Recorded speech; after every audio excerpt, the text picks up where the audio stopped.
आजकल हम लोग यज्ञ कर रहे हैं तो अक्सर करके सनातन परंपराओं को लेके यज्ञ का विषय लुप्त होता जा रहा है। अभी हमने एक बड़ी यज्ञ की थी करैया गांव में।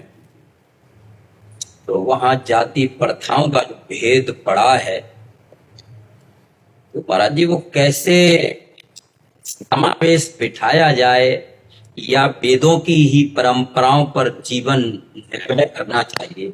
अब वेदों की परंपरा को धारण करने वाले ही अंगुलियों में मिलेंगे, क्योंकि वेद को धारण करने के लिए बुद्धि शुद्ध चाहिए। बुद्धि शुद्ध चाहने के लिए आहार शुद्धि चाहिए।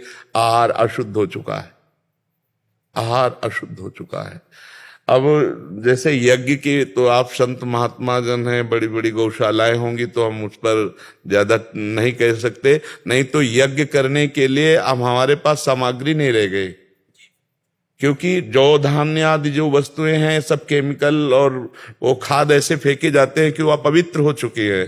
और जो दुग्ध है, घृत है, ये वो सब सारे अपवित्र हो चुके। और अभी तो हम लोगों को अपवित्र कर ही दिया गया महाराज। हाँ, और वो हम सबको खिला दिया गया। इससे कैसे क्या, जो ये तो ज्ञाता अज्ञात में हम लोगों से हुआ है। हाँ। अब मतलब इसमें महाराज जी वैसे हम मतलब भाव से कह रहे हैं, उपासना के मार्ग से। अगर हमें जहर भी मिला के दिया जाता तो हम खाते ना।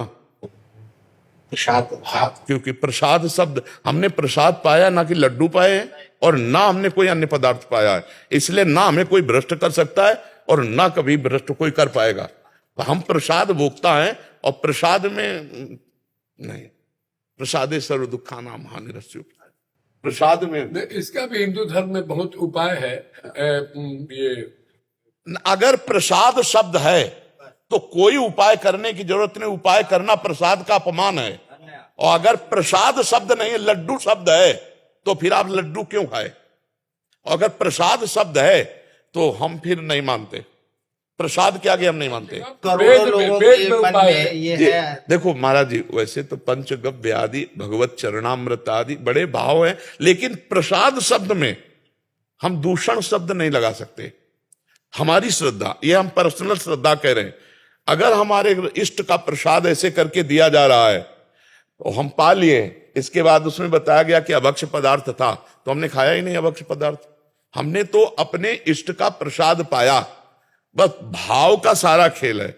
दुर्वासा जी से गोपियों ने कहा कि जब हम यमुना जी के इधर पार आना चाहती थी तो श्री कृष्ण से पूछा कि कैसे पल्ली पार जाए, तुम्हारे गुरु आए हैं दुर्वासा जी दर्शन करने। तो उन्होंने कहा, मैं अगर अखंड बाल ब्रह्मचारी हूं तो यमुना जी मार्ग दे दे, ऐसा बोल देना। तो ऐसा बोल दिया था, मार्ग दे दिया था। अब वापस कैसे जाएं? तो बोले, कह देना दुर्वासा जीवन में दूब के रस के सिवा अगर जवान में कुछ नहीं रखा तो यमुना मार्ग दे दे। तो गोपियां हंस पड़ी कि कुंतलों तो खा चुके अभी हमारे सामने। कोई पुआ, कोई खीर, कोई पूड़ी, कोई कचौड़ी, सब ले आई। गए भगवान के पास गए और बोले, महाराज गुरु चेला दोनों धन्य, आप झूठे और आपके गुरु झूठे। बोले कैसे? बोले दुर्वासा जी को हमने खीर पवाई, किसी ने कहा हमने पकौड़ी पवाई, किसी ने कहा, और वो कहते हैं कसम खा के कह रहे हैं कि जाके यमुना से कह दो कि दुर्वासा अगर दूरवा रस के सिवा जवान में कभी कुछ रखा ना हो तो जवान में तो हम सब पवा के आ रहे। प्रभु ये कैसा तो उन्होंने कहा, उपभोक्ता भाव रहित, उपभोक्ता भाव रहित। उन्होंने स्वयं तो नहीं पाया, अपने आप लोगों ने पवा दिया। वो इच्छा रहित महापुरुष है, इच्छा रहित है। वो इच्छा में केवल दुर्वा रस लेते हैं अपने सिद्धांत में। तो जो महापुरुष जन अपने स्वरूप में स्थित हैं, ये प्रपंच कभी बाधा पहुंचा ही नहीं सकता। और जो प्रपंच में स्थित है वो महापुरुषों को कभी जान ले सकता। बड़ी विचित्र लीला भगवान की है। नहीं स्वामी जी, आपका भाव पूरा भारत मानता है, पूरा देश मानता है।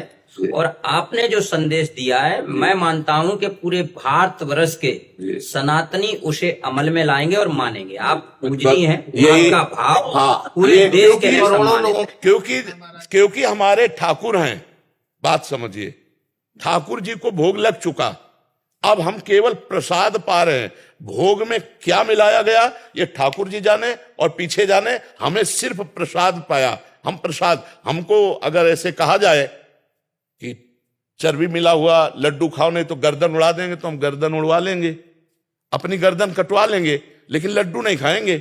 लेकिन प्रसाद, और बाद में कोई कान में आके कह दे इसमें विष मिला था, तो भी आनंद रहेगा कि यार मरेंगे तो भगवत प्रसाद पाके मरेंगे। तो मुझे आज क्षोभ नहीं होना चाहिए, आज आनंद होना चाहिए कि मैंने प्रसाद पाया, सिर्फ प्रसाद पाया, मैंने लड्डू नहीं पाए। मेरे ठाकुर ने जो देखा, जो पाया, उसी का जूठन हमने पाया है। तो हमें भाव रखना है। अच्छा, ये भाव का खेल है। अगर भावोत्सवेन भजताम रस काम धेनु, अगर प्रसाद के बाद शुद्धिकरण, तो फिर प्रसाद महिमा नहीं रह गई, फिर प्रसाद महिमा नहीं रह गई, फिर वो अलग बात हो गई।